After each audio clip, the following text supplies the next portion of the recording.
Hey, it's Cherry, and I'm going to be explaining Oscillations, the 14th chapter of Physics of 11th grade. So let's start out with some important definitions. First, we have periodic motion. Periodic motion is the motion of a particle in which, that motion of the particle repeats itself at regular intervals of time. Um, One example of which could be the motion of planets around the sun. The next important term is oscillatory motion. Oscillatory motion is when the particle exhibits to and fro motion, and this motion is about a fixed point or mean position or equilibrium position.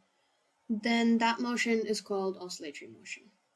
An important point to remember is that all oscillatory motions are periodic, but all periodic motions are not oscillatory.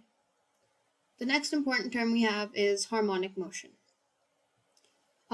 It's usually of a wave, and if the motion of a particle is represented using a periodic function such as sine or cos, then its motion is called harmonic motion. Another important point is that all periodic motions, there's a typo, motions are not harmonic, but all harmonic motions are periodic. Next important definition is harmonic motion. Basically, this is the simplest form of oscillatory motion, and in this form of motion, the restoring force is directly proportional to the displacement of the particle from the mean position, and it's always it's always directed towards the mean position. So that's simple harmonic motion. Now let's delve into simple harmonic motion, or SHM, and uniform circular motion. So let's take this circle here that this object is oscillating around. Let's say this object is moving from point A to point P, and the angular displacement is given by theta, is this angle here, theta, and A is the amplitude of this oscillation, and in this case it's the radius. We have t, which is the time that this object takes to move from x to p, and we have omega as angular velocity. So we know that sine theta is equal to y by a, y being the vertical displacement, a being the amplitude, which gives us vertical displacement is equal to amplitude sine theta, theta being angular displacement. So if theta is also given by omega into time, omega being angular velocity, then we can say that vertical displacement is given by amplitude sine theta into t, right? So if we were to take this and place it in this scenario, then we can say that if time is 0, at like time equals 0, then the vertical displacement is also 0. If time is a fourth of the time period, then the vertical displacement is given by a sine omega, as we're just replacing this t by a fourth of the time period. Similarly, if the time is time period by 2, then vertical displacement is negative amplitude. 3/4 of the time period, it is also negative of the amplitude. And lastly, if the time is the total time period, then the vertical displacement is 0. Okay, so let's move on to velocity of SHM. So we know that displacement of a particle at any instant is given by y equals a sine omega t, as we discussed a minute ago. So let's derive instantaneous velocity. So we know that velocity is the can be found by differentiating displacement with time. So let's substitute the displacement formula that we have here into this differentiation, then we'll get velocity is equal to a cos omega t into omega, which can be simply put as velocity equals a omega cos omega t. So on simplification, we know that sine square omega t plus cos square omega t equals 1 gives us cos omega t equals root over 1 minus sine square omega t. This is due to the trigonometric identity that we learned in probably 10th grade or 9th, where we learned that sine square theta plus cos square theta is 1. Now from these two equations, we can equate them and or like substitute, and we get velocity is equal to omega into root over a square minus y square. And this gives us instantaneous velocity, or velocity at any specific point of time in the oscillation. We also know that at mean position, y is equal to 0, so we can say that velocity will be maximum here and will be given by omega into amplitude, or angular velocity into amplitude. And at extreme position, we know that the vertical displacement will be equal to the radius or amplitude. So we know that velocity will be 0. Now, this is a repeat, I'm sorry. Okay, so let's move on to the acceleration of SHM. As we know, the velocity of the particle, which is exhibiting SHM, at a given instant is given by v equals a omega cos omega t, which was the original equation we found earlier. So since acceleration is basically the rate of change of velocity, we can differentiate velocity with time to get it. So here we replace velocity with the velocity formula that we have from above, and we get this formula here, and upon simplification you get a, or acceleration, is equal to amplitude omega squared into vertical displacement by amplitude. So at mean position, so we cancel a and a here, we'll get acceleration is minus omega squared into y. Right, so at mean position, we know that y is 0, so a will be also 0 as it's multiplied here. And at extreme position, y is equal to a, so you just substitute y out with a, and you get acceleration, which will be maximum at this point, is equal to minus omega squared a. So let's just observe how this would look on a pendulum. So here we have the mean position or equilibrium position, where velocity is maximum and acceleration is 0. Whereas at extreme positions, velocity is 0 and acceleration is maximum. But that brings us to the question of, why isn't acceleration changing with regard to velocity? I mean, it's supposed to be the rate of change of time. Well, I mean, rate of change of velocity. But see, the thing is, acceleration here is due to the restoring force, bringing the bob back to the mean position. Whereas the velocity is due to the force applied on the bob in the first place to get it moving. So this is why acceleration isn't decreasing or increasing with velocity. Next, we can move on to kinetic energy of SHM. So here we know that kinetic energy is given by half into mass into velocity squared. So let's take a small amount of work done and a displacement y and force applied, etc. So here we take the mass of the pendulum or the bob or whatever object is moving in this oscillation, and we substitute out the velocity formula here, and we simplify. So we know that we remove the brackets here, giving us a square omega square cos square omega t into half m. And here we know that we know that cos square omega t is equal to 1 minus sine square omega t due to that identity that we observed earlier, sine square theta plus cos square theta equals 1. Now, we also know that sine square omega t is y squared by a squared. So we substitute that here, and we can, upon LCM, we can cancel out a squared from the numerator and denominator. And we'll get the formula for Ke, which is half m omega square into a square minus y square in brackets. So at mean position, y is equal to 0 here. So Ke is equal to half m omega square, a square. It's just removal of the y. And at extreme position, we know that y is equal to a square. Is equal to a. So since it'll turn into a square here, it'll be a square minus a square, which will give us Ke equals half m omega square into 0.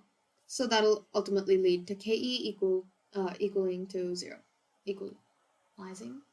Equalifying? What's the word for this? Okay, moving on.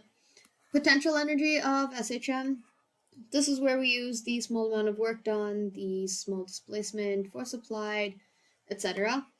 So we know that work done is equal to force into displacement. So taking a small amount of work done and our small vertical displacement, we get W being work, is equal to F, force, into dy, which is change in the vertical displacement. So to find the total work done in displacing the particle from point O to point origin 0 to y, we have to use this basic formula and integrate. Upon integration, we get potential energy is equal to half m omega square y square. So again, mean position, y is 0. Extreme position, y is a. So since y is 0 here, it's being multiplied with everything else, so it'll end up giving you potential energy of 0. And at extreme position, y is a, so it's basically the same formula, just with a instead of y. So potential energy is given by half m omega square a square. And here it's maximum as the restoring force is maximum. We know that total energy is the kinetic energy plus the potential energy. So we just add the two equations that we found earlier, and the only difference will be the y's get cancelled out and the rest is constant. So total energy is given by half m omega square a square. Okay, now let's try to figure out how the time period works for a loaded spring. So let's just observe this diagram here. This spring is attached to a rigid surface right here, and on the other side there is a mass there's a body of mass m at the mean position 0. So to find the restoring force of the spring, we know that F will be equal to minus Ky, where K is the spring constant. Now we know that F is equal to MA, right? So MA is equal to minus Ky. And since acceleration, as we found out earlier, is minus omega square y, we just substitute that here, and it'll give you m into minus omega square y is equal to minus ky square, where we can cancel out the minuses and the y. Then we have omega square equals k by m, and if you just switch over the root, you get omega equals root over k by m. Now, let's find omega in terms of t. So we already know that theta is equal to t omega. So, and we know that theta is equal to 2 pi here. So omega is given by 2 pi by t.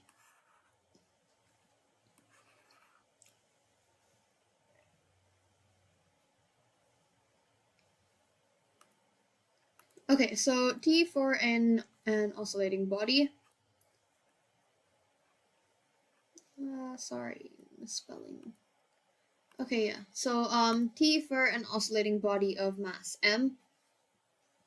So as we saw earlier, omega is 2 pi by t, And even before that, we found that omega is root over k by m. So equating both, you get time period is equal to 2 pi root over m by k. So that's time period of an oscillating body of mass m. Okay, now we have a really important derivation, which is the time period of a simple pendulum. So basically, let's just look at this diagram here. So there's a bob here attached to this pendulum, and we're letting it go, and it's swinging down to its original mean position, right? So here it's starting at point P, oscillating and over like a half oscillation over to point O, which is the origin or the mean position. The angle between them is theta, which is the angular displacement for this bob. We know that this thread or string that's connecting it is of length L. Okay, now let's just make note of all the forces acting on this bob. So let's just bring your eyes over here. This is the bob. These are the various forces acting on it. So this is known as a free body diagram, right? So the first force acting on this bob is the weight, or mg, which is acting downwards here. Then we have the tension along PS over here. So that tension is moving this way, and opposing the tension force is mg cos theta over here. These two cancel out. And then towards the origin or the mean position is mg sine theta. So here we notice that mg cos theta cancels out with tension, and mg, or the weight, will probably be weighing it down, plus there's normal force. But mg sine theta here is an unbalanced force, and hence is also the restoring force. And since the restoring force tries to decrease the angle, there's a minus placed over here, so it's given by minus mg sine theta. So to find the time period of a spring, a weighted spring, or a spring with a mass attached, we first need to understand the torque due to restoring force about the points. So we know that torque is represented by tau. So tau is equal to F into the perpendicular distance, or what we're taking as L here. And we know that F is the restoring force, which is minus mg sine theta, as we just discussed. So like if we were to substitute, we'd get tau is equal to minus mg sine theta into L, where tau is the torque, L is the perpendicular distance, etc. So for smaller values of theta, we have this formula, which is tau is equal to minus mg theta into L. So let's take this as our first equation, and make note that I is moment of inertia and alpha is angular acceleration. Then tau is equal to I into alpha. We can understand this by this representation of how F equals ma relates to this formula, and it's basically that F relates to tau, mass relates to moment of inertia, and acceleration relates to angular acceleration. So that brings us to our second equation. So equating these two equations, since they're both equal to tau, we get I alpha is equal to minus mg theta into L. And since alpha, we know, is d squared theta by dt squared, we substitute that and eventually get this formula, d squared theta by dt squared equals mgl by I into minus theta. And we also know that the standard equation of angular SHM is d squared theta by dt squared theta, which is equal to omega squared theta. So from these two equations, we simplify, we equate, and we get omega is equal to root over g by L, and therefore the time period can be seen as 2 theta into root over L theta by g theta. We can do a small problem to understand this. Say a particle exhibiting SHM has a time period of 6 seconds. then what's the time taken to move from the mean position to half of the amplitude? You can pause and work this out, but basically here's the solution. So we know that y is given by a sine omega t, and we know like let's take that t is 0, y is 0, and it's given that y is equal to a by 2, and time period is 6 seconds. Basically, you just put that into the formula and you get this. You get 2. Okay, thank you. That's all for this chapter. You can try out some more questions on your own. Yeah, that's it.